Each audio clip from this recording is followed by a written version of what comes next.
আকাশবাণী আগরতলা স্থানীয় সংবাদ পড়ছি সবুজ কলি মিশ্র। অফার প্রদান অনুষ্ঠানে তিনি কথা বলেন। তিনি বলেন, টিপিএসসির মাধ্যমে এই পদে নিয়োগ করা হয়েছে। চিট ফান্ড ও মাইক্রোফিন্যান্স সংস্থার প্রসঙ্গ উল্লেখ করে অর্থমন্ত্রী বলেন, বর্তমান সরকার ক্ষমতায় আসার আগে চিট ফান্ডে বহু মানুষ প্রতারিত হয়েছেন। ভারত সরকারের নির্দেশ অনুযায়ী তাদের সম্পত্তি অকশন করে এর অর্থ সরকারের অ্যাকাউন্টে জমা রাখা হচ্ছে, পরে তাদেরকে ফিরিয়ে দেওয়ার প্রচেষ্টা নেওয়া হবে। প্রধানমন্ত্রী নরেন্দ্র মোদী আগামী 22 এপ্রিল থেকে দুদিনের সৌদি আরব সফর করবেন। সৌদি আরবের প্রধানমন্ত্রী প্রিন্স মোহাম্মদ বিন সালামের আমন্ত্রণে তিনি সে দেশে যাচ্ছেন। এর আগে প্রধানমন্ত্রী নরেন্দ্র মোদী 2016 ও 2019 সালে দুইবার সৌদি আরব সফর করেছেন। ভারতের বিদেশ সচিব বিক্রম মিস্ত্রি নয়াদিল্লিকে জানান, এই সফরে দুদেশের মধ্যে দ্বিপাক্ষিক বিভিন্ন বিষয় নিয়ে আলোচনা হবে। ত্রিপুরা মধ্যশিক্ষা পর্ষদের মাধ্যমিক এবং উচ্চ মাধ্যমিক পরীক্ষার উত্তরপত্র মূল্যায়নের কাজ আগামী মঙ্গলবার অর্থাৎ 22 এপ্রিলের মধ্যে শেষ হবে। মধ্যশিক্ষা পর্ষদের সভাপতি ধনঞ্জয় গণচৌধুরী জানান, উত্তরপত্র মূল্যায়নের কাজ শেষ হওয়ার 15 দিনের মধ্যে পরীক্ষার ফলাফল ঘোষণা করা হবে। এদিকে Tripura board of joint entrance examination পরিচালিত এবছরের জয়েন্ট এন্ট্রান্স পরীক্ষা আগামী 23 এপ্রিল বুধবার অনুষ্ঠিত হবে।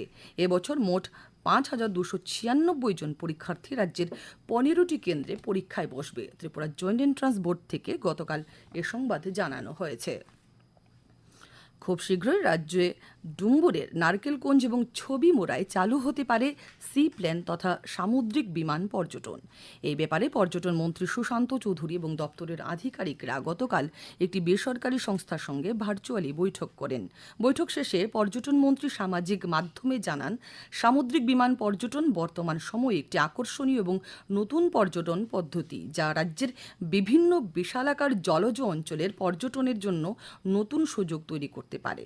এটি একদিকে যেমন পর্যটকদের জন্য নতুন অভিজ্ঞতা নিয়ে আসবে, তেমনি স্থানীয় অর্থনীতিকেও উন্নত করতে সাহায্য করবে। রাজ্য প্রশাসনের একজন টিসিএস গ্রেড 1 এবং 9 জন গ্রেড 2 আধিকারিককে রদবদল করা হয়েছে। এদের মধ্যে রাজনগর ব্লকের বিডিও সৈকত সাহাকে ধলাই জেলার জেলাশাসক অফিসে ডেপুটি কালেক্টর পদে, রাজনগর ব্লকের অতিরিক্ত বিডিও স্মৃতি মোরা সিংকে ওই ব্লকেরই বিডিও পদে দায়িত্ব দেওয়া হয়েছে। দক্ষিণ জেলার জেলাশাসক অফিসের ডেপুটি কালেক্টর যোগেশ রিয়াংকে কোঅপারেটিভ সোসাইটির যুগ্ম রেজিস্ট্রার পদে বদলি করা হয়েছে। প্রধানমন্ত্রী নরেন্দ্র মোদী আগামী 27 এপ্রিল রবিবার আকাশবাণীতে মন কি বাত অনুষ্ঠানের 121তম পর্বে দেশ ও বিদেশের মানুষের সঙ্গে তার চিন্তাভাবনা ভাগ করে নেবেন। জনগণ এই অনুষ্ঠানের জন্য তাদের মতামত এবং পরামর্শ 1800-117800 টোল ফ্রি নম্বরের মাধ্যমে পাঠাতে পারবেন। নরেন্দ্র মোদী অ্যাপ অথবা মাই গভ ওপেন ফোরামের মাধ্যমেও মতামত জানানো যাবে। এই পরামর্শ এই মাসের 25 তারিখ পর্যন্ত গ্রহণ করা হবে। এছাড়াও 1922 নম্বরে মিস কল দিলে যে লিঙ্ক পাওয়া যাবে তাতেও SMS করা যাবে। এখন খেলার খবর। রাজ্যভিত্তিক অনূর্ধ্ব 15 বছরের ক্রিকেটের 6টি ম্যাচের মধ্যে গতকাল 5টি অনুষ্ঠিত হয়। একটি ম্যাচ বৃষ্টিতে পরিত্যক্ত হয়। কৈলাসহরের অনুষ্ঠিত খেলায় কমলপুর 9 উইকেটে তেলিয়ামুড়াকে, ধর্মনগরে অনুষ্ঠিত খেলায় কৈলাসহর 4 উইকেটে ধর্মনগরকে, সাব্রুমে অনুষ্ঠিত খেলায় অমরপুর 4 উইকেটে সাব্রুমকে, বিলোনিয়ায় অনুষ্ঠিত খেলায় মোহনপুর 53 রানে গন্ডাছড়াকে এবং উদয়পুরে অনুষ্ঠিত খেলায় সদর 7 উইকেটে বিশালগড়কে পরাজিত করে। শান্তির বাজার অনুষ্ঠিত উদয়পুর ও শান্তির বাজারের খেলাটি বৃষ্টিতে পরিত্যক্ত হয়েছে। এখন আবহাওয়ার খবর। আগামী 24 ঘন্টায় রাজ্যের সব জেলায় বিক্ষিপ্তভাবে বজ্র বিদ্যুৎ সহ বৃষ্টি, সঙ্গে ঘন্টায় 30 থেকে 40 কিলোমিটার বেগে ঝোড়ো হাওয়া বয়ে যাওয়ার সতর্কতা জারি করা হয়েছে।